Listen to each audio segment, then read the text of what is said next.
आपका वज़ीर आज़म ये बयान देता है कि जनाब कायद आज़म का कौल कोई कुरान की आयत या नबी पे उतरा हुआ फरमान नहीं है, लिहाजा अगर सियासतदान चाहे पाकिस्तान के तो उसे तब्दील किया जा सकता है।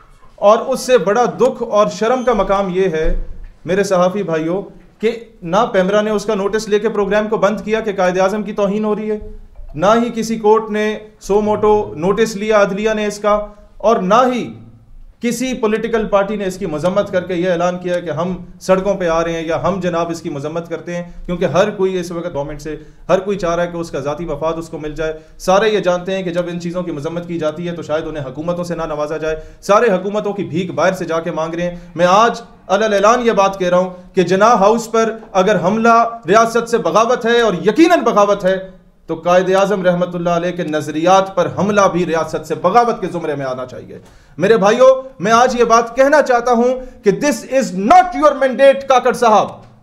आपका मैंडेट है इलेक्शंस करवाएं और तशरीफ लेके यहां से जाएं। और मैं एक और चीज आप लोगों को बताना चाहूं कि कोई भी खुद को कायद आज़म मोहम्मद अली जिन्ना से बड़ा फलसफी ना गिरदाने। तमाशा लगाया हुआ है। इससे पहले मोहतरमा फातिमा जिन्ना पर तोहमतें लगाई जाती थी, यह कौम सुनती आ रही है। मोहतरमा के वफादारों को गद्दारे पाकिस्तान कहकर उन्हें कहा गया कि जो ढके जाएगा उसकी टांगें तोड़ दूंगा। ये नारे लगाए गए। जिन लोगों ने मोहतरमा को इलेक्शन में जितवाने की कोशिश की उनको उनका मुल्क ही अलग कर दिया, मशरकी पाकिस्तान को। अब यह दिन भी पाकिस्तान को देखना पड़ रहा है कि कायद आज़म रहमतुल्लाह अलैह पर तोहमतें लग रही हैं। अब यह दिन भी देखना पड़ रहा है कि तज़हीक आमेज़ अंदाज में घटिया सी नेस्टी स्माइल चेहरे पे लाके टाई लगा के आप ये बोल रहे हैं कि जनाब वो एक सियासतदान थे, तो वो तो भाईजान आप एक पर्ची पे बने हुए वजीर आजम हैं। This is what you are up to. एक काउंसलर का इलेक्शन आप बलोचिस्तान में जोब से लेके पशीन तक या डेरा बुक्टी से लेके क्वेटा तक आजाद हैसियत में खड़े हो जाए तो काउंसलर भी नहीं बन सकते। आपको पर्ची पे वजीर आजम बनाया गया। 5 स्टार होटल्स में आप बड़े बड़े साहिबान को टाइयां लगा के वो जो प्रेजेंटेशन मुंह डिंगा करके अंग्रेजी में दिया करते थे, उस बेस पे आप वजीर आजम बने। और कायद आजम को जाके आप तोहमतें लगा रहे हैं, कायद आजम की आप तौहीन कर रहे हैं। What the hell you are?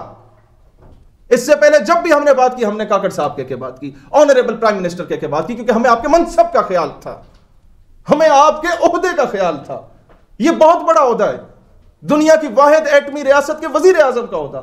लेकिन when it comes to Mohammad Ali Jinnah रहमतुल्लाह अलैह, तो Quaid Azam was not only the founder of Pakistan, Quaid Azam हमारे मुर्शिद हैं। कायद आजम की वजह से आज हम एक आजाद फिजा में सांस ले रहे हैं जिसपे तुम लोग काबिज हो। कायद आज़म की वजह से आज हम ईद मनाने के काबिल हैं। आज जहां चाहे गाय को ज़बह कर दे, नहीं तो लोगों के गर्दन और बच्चे ज़बह किए जाते हैं हिंदुस्तान में। और अगर तुम्हें कायद आज़म का हया नहीं है तो फिर जाओ किसी बनिया की गाड़ी के टायर साफ करो हिंदुस्तान में जाके। मैं आज ये बात कहना चाहता हूं कि आज अगर इस चीज को ना रोका गया, जो कायद आज़म रहमतुल्लाह अलैह ने कहा कि इसराइल उम्मत मुस्लिमा के दिल में खोंपा गया खंजर है, एक नाजायज रियासत है जिसे पाकिस्तान कभी भी तस्लीम नहीं करेगा। यह वो रियासत जो दुनिया में 2 रियासतें नजरिए पे बनी, या इसराइल बना या पाकिस्तान बना, और 2 ऑपोजिट नजरियात में से एक बंदे ने सरवाइव करना होता है, एक कौम ने, एक कुव्वत ने सरवाइव करना होता है। इंशाअल्लाह पाकिस्तान विल सरवाइव। और जान अचकज़ई ने जो बयान दिया कि पाकिस्तान अमेरिका को दोबारा फजाई अड्डे दे, मुझे बताएं आप चाहते क्या है जान अचकज़ई साहब? हम तो थक गए हैं।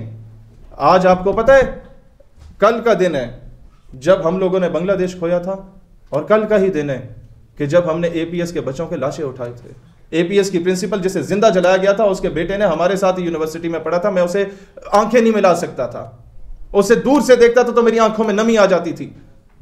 मैं जानता हूं, मैंने आदिल रऊफ और ब्रिगेडियर अब्दुल रऊफ के जनाजे उठाए हैं जिन्हें ब्रेड लाइन अटैक में 84 लोगों को शहीद किया गया था, तुम लोगों की घटिया पॉलिसीज की वजह से।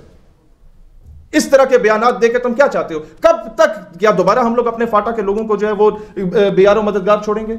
क्या दोबारा हम अपने लेफ्टिनेंटों कप्तानों के और अपने सिपाहियों के जनाजे उठाएंगे? इतना आसान हो जाता है। तुमने अमेरिका की खुशनुदी हासिल करनी, किसी और अंदाज में करो। यह पाकिस्तान की सालमियत और पाकिस्तान की खुद मुख्तारी पे हमला है जो बात आज जान अचकज़ई कर रहा है, और उसके बाद मजाल है कि कोई उस पर बोले, मजाल है कि कोई उसे शटअप कॉल दे। कहां है मौलाना फजल रहमान साहब? क्यों नहीं बोल रहे आप? फलस्तीन का बच्चा उठ के तुम लोगों से सवाल करता है। कहां है नवाज शरीफ साहब? कहां है जरदारी साहब जो ह्यूमन राइट्स के बहुत बड़े चैंपियन बन के फिर रहे हैं? आज फलस्तीनी बच्चे तो हम सबसे पूछ रहे हैं कि बोलते क्यों नहीं हक में मेरे? आबले पड़ गए जुबान में क्या? इतना ही कर लो जो अफकार अलवी ने कहा कि मुर्शिद में लड़ नहीं सका पर चीखता रहा। खामोश रह के जुल्म का हामी नहीं रहा, बल्कि नहीं, हमने गुलाम पैदा कर रहे हैं कि यहां आपका वजीर आजम पेंट कोट और टाई लगा के खड़ा हुआ है और उसका जो दरवाजा खोल रहा है और जो उसको खाने पेश कर रहा है उसने जनाब अली जना कैप पहनी हुई है। क्या हम अपनी सकाफत की डायरेक्टली या इनडायरेक्टली तौहीन नहीं कर रहे?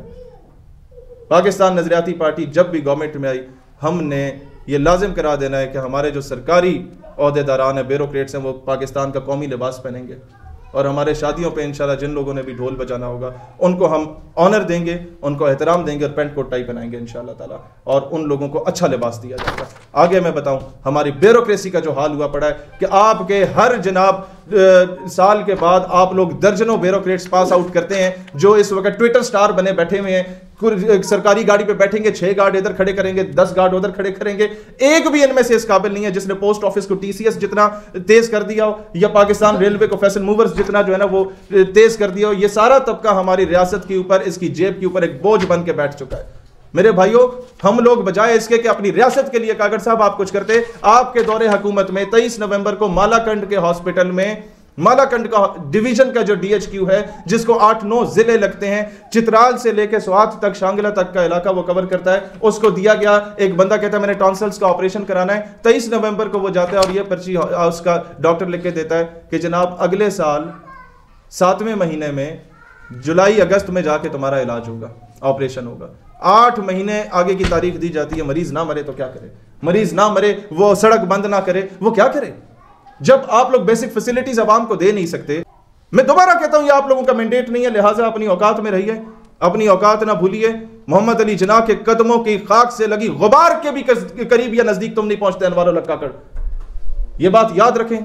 मुझे दुख से कहना पड़ता है, ये वो लोग आज हुकूमत में बैठे हैं जो कायदे आजम की रेजिडेंसी पे जब अटैक होता था तो ये लोग बोला करते थे और दुनिया इन पे हंसा करती थी। आज कैसे ये लोग इतने छोटे बयान देने लग गए? आज कैसे इन लोगों की सोच इतनी छोटी हो गई? क्या इक्तदार की हवस और इक्तदार की लालच इनको इतना पस्त कर चुकी है? मेरे भाइयों, कहने को बहुत कुछ था और करने को बहुत कुछ था, पर तय ये हुआ था हम सर बकफ लोग बगावत ही करेंगे। हम बागी हैं, इस निज़ाम के बागी हैं, रियासत पर काबिज इन कुव्वतों के बागी हैं। ना रहे हो इस्माइल हानिया के बयानात का कि पाकिस्तान को स्टैंड लेना चाहिए, तुम कहते हो कि जनाब एक बंदे के बयान पे हम लोग पूरी रियासत को रिस्क पे नहीं रख सकते। भाई ये इस्लामी जमहूरिया पाकिस्तान है, ये किसी नजरिए पे बनी थी, ये तुम लोगों के बच्चे पालने के लिए नहीं बनी थी, सिर्फ तुम लोगों को अरबपति बनाने के लिए नहीं बनी थी सिर्फ। लिहाजा आप लोगों ने तो अवाम में आना नहीं है, आप अवामी नुमाइंदे नहीं हैं, आप सिलेक्टेड लोग हैं। अब अवाम के हकीकी नुमाइंदे अवाम में आने चाहिए जो बाद में अवाम को फेस भी कर सके। आपको पता है आपने रिटायरमेंट के बाद मुल्क से चले जाना है, हम लोगों ने इसी मुल्क में दफन होना है। लिहाजा इस मुल्क का सोचें, इस अवाम का सोचें, नहीं तो आने वाली नस्लें आप लोगों को कभी भी माफ़ नहीं करेंगी। बयान दिया काकड़ साहब ने, ये रियासती पॉलिसी है या उसका इंडिविजुअल ये है? अगर ये उसके मास्टरमाइंड जो है, जो उसको लेके आए हैं, ये उनकी पॉलिसी का? सर मैं आपको कैटेगोरिकली कहता हूँ, इसके बाद मैं गिरफ्तार भी क्यों ना हो जाऊँ। अगर ये उसके मास्टरमाइंड का बयान है तो भी मेरे जूते की नोक पे, अगर ये उसका जाती बयान है तो भी मेरे जूते की नोक पे, अगर ये रियासती पॉलिसी बनाते जा रहे तो भी मेरे जूते की नोक पे। इसराइल को पाकिस्तान की 24 करोड़ आवाम कभी भी तस्लीम करने को तैयार नहीं होगी। जिन्ना हाउस पर हमला होता है उसकी तौकीर के लिए जो है ना मुल्क का चप्पा चप्पा छान के एक खास पार्टी के लीडरान हो चाहे वर्कर, उनको उठाया जाता है। जिन्ना की जात के ऊपर इतनी बड़ी तोहमत और इतना बड़ा इल्ज़ाम लगाया जाता है। जिन्ना के नज़रियात पर अटैक करना ये उससे बड़ा जुर्म है।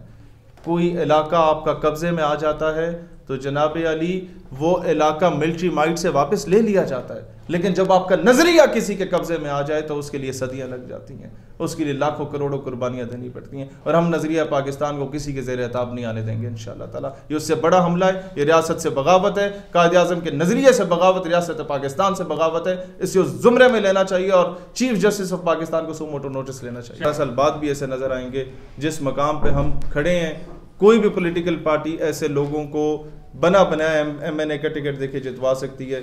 हम लोगों ने ऐसी हरकत नहीं की, हमने अपनी सियासी जमात बना के ये फैसला किया कि बादशाह के महल में गुलाम बन के रहने से बेहतर है इंसान अपनी छोटी सी झोंपड़ी का बादशाह बन जाए, कम से कम दलेरी के साथ आंखों में आंखें डाल के बात करने के काबिल हो जाए।